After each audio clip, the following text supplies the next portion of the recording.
Moving on down, you can go to Frugal, which is where things about Wahiawa are sold.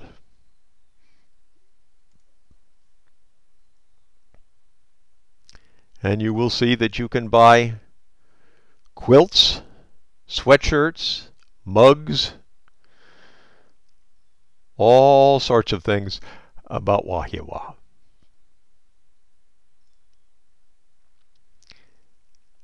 Probably more interesting is to move on down to Google Maps, where you can get a much more detailed description of the place you're interested in.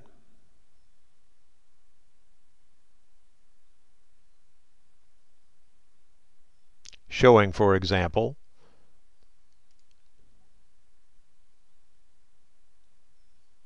the relationship to Schofield Barracks.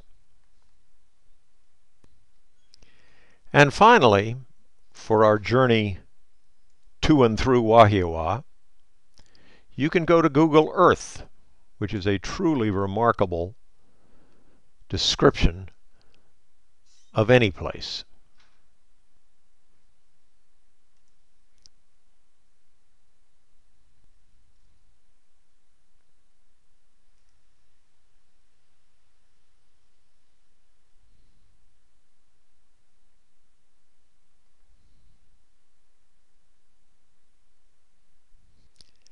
And this control right over here allows you to do something very special with Google Earth.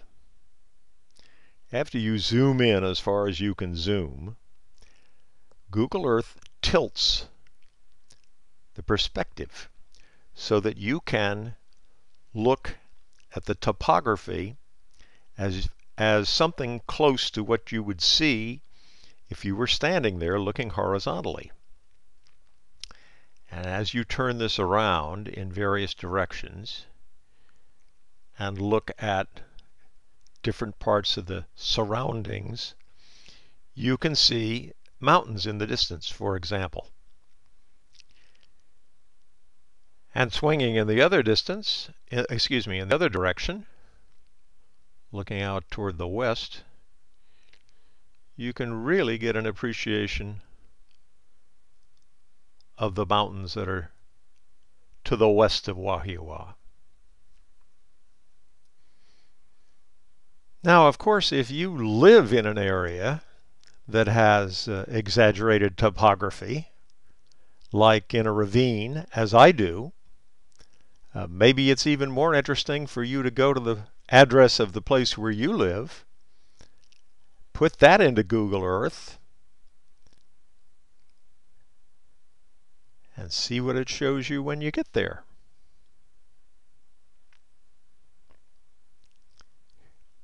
Here we are just off Route 8 and Fairmont. And if I tilt that neighborhood right in front of my house and then back off a little bit and push it over a little bit so that I'm looking at the area from behind the hill up above in Kensington, and then I swing that around and look at it from the east, and once again push it away so that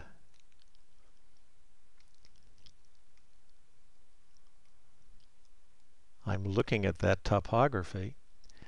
That is very interesting. And you can, of course, slide it around and go out and look at it from out in Mission Valley, over Route 8. I think that's fascinating.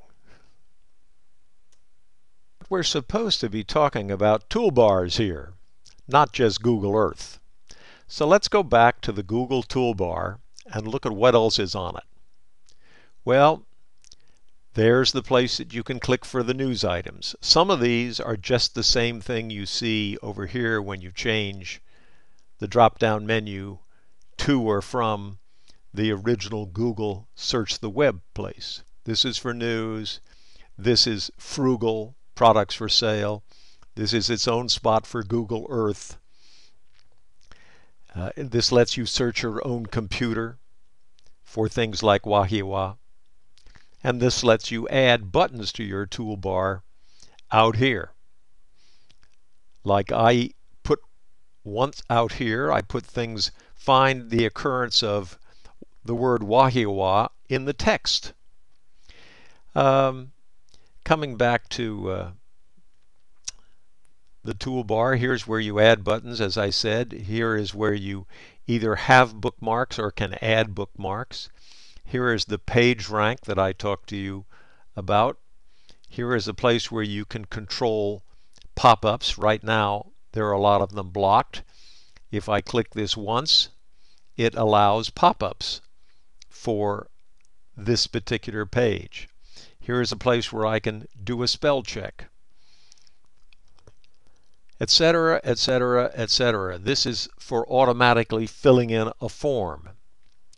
There are lots of individual capabilities on the Google Toolbar which you can play with and find out whether or not they are useful to you. Dropping down to the Yahoo Toolbar.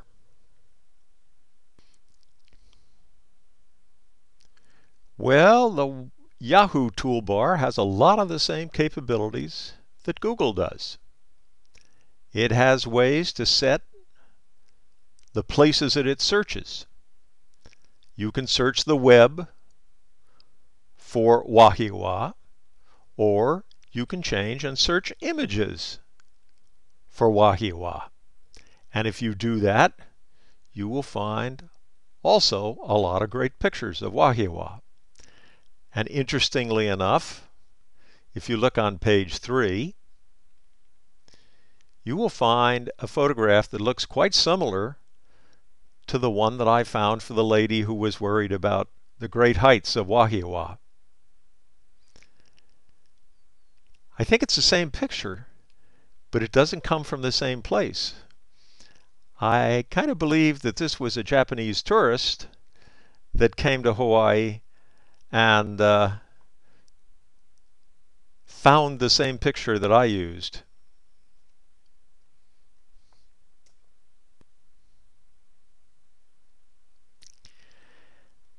And there are more ways to search on the Yahoo, in the Yahoo search box, such as search for audio.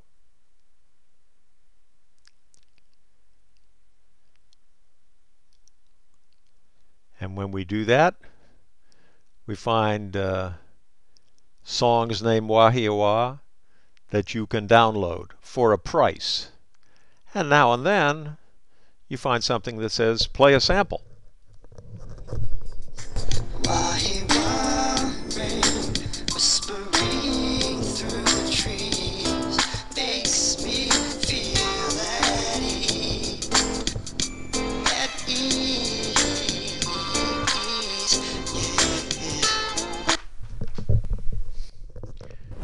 So there are all sorts of ways that you can use the Yahoo search capability depending upon what you're looking for.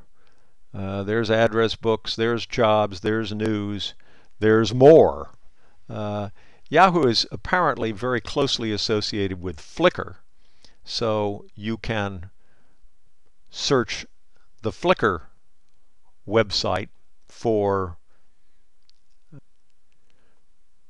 photographs that people have posted about Wahiwa, and since there is a botanical garden in the town of Wahiwa, that's probably a pretty fruitful place.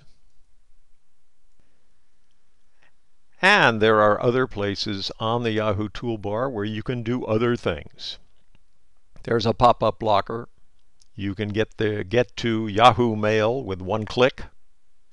And you can put new buttons on your Yahoo Toolbar This happens to be a place that I use every day. I have put the things that I go to, the places that I go to each morning when the market is open, up here on my Yahoo Toolbar. And I've done that by going to Settings and clicking Add or Edit buttons, and then clicking Make a Button or Edit buttons that I've already put up to put things on the toolbar that I want to get at each day.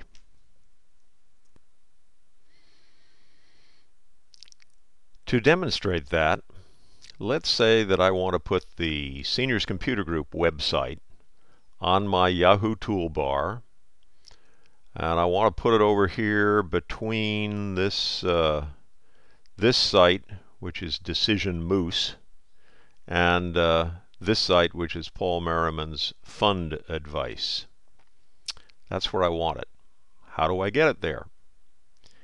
Well, first I have to find it and open it. If I already have it, of course I could go to Google and put in Seniors Computer Group, but if I already have it somewhere on one of my favorites, I can go to Seniors Computer Group, find the website, find the link to the website, click it, and up comes the Senior Computer Group website. Now I need to copy that URL. So I'm going to highlight it and type Control and C, which puts that URL on my clipboard. Now I'm going to go to Settings on the Yahoo site and click Add or Edit buttons, and then I will click Make a Button,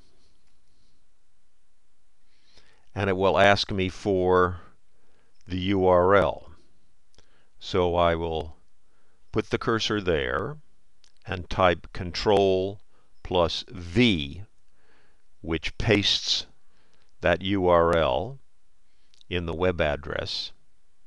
I will put in my idea of the title, and you want something small, so the box is pretty small, and I'll type SCG. And then I can pick the icon that it picked for me, or I can look through here.